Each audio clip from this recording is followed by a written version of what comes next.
neobyčajne obyčajné drevo. Nad Betlehemom už zapadlo slnko.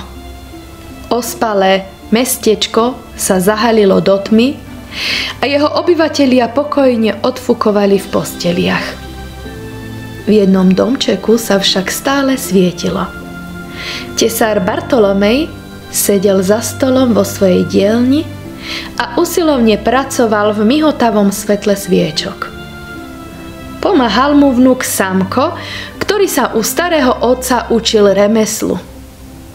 Hospodár Pavol si u Bartolomeja objednal nové jasličky na seno pre vola. Samko pozorne sledoval, ako zvráskavené ruky starého otca zručne opracúvali nepodajné drevo. Vnúčik sa snažil precízne pohyby majstra tesára napodobniť. Narezal drevené dosky a zatlkol do nich klince. Hoci sa Samko veľmi usiloval, medzi dvoma doskami na spodu jasličiek sa objavila štrbina. Trpezlivý starý otec pomohol vnúčikovi chybičku krásy napraviť. Jasličky dokončili práve včas. Sviečky, ktoré osvetľovali dielňu, pomaly dohárali.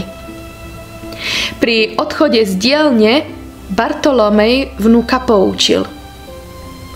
Dobrý tesár nerobí medzi zákazkami rozdiel.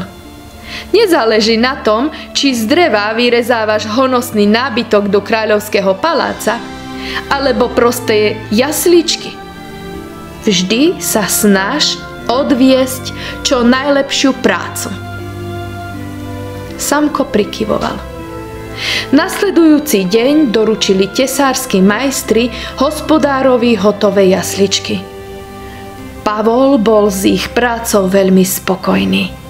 Jasličky uložil do maštale a naplnil senom. Starý vôl od radosti zabučal.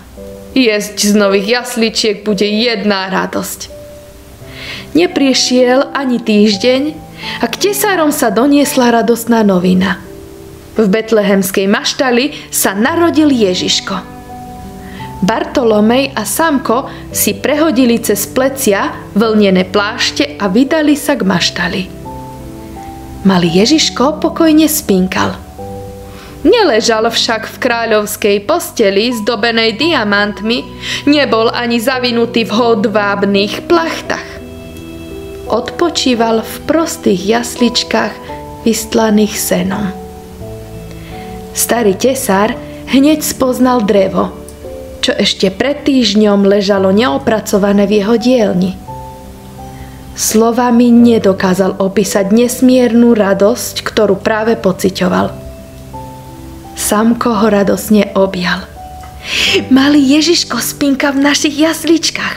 Mal si pravdu, keď si povedal, že sa treba snažiť vždy odviesť čo najlepšiu prácu. Ani sme o tom nevedeli a zhotovili sme kolísku pre Božieho syna.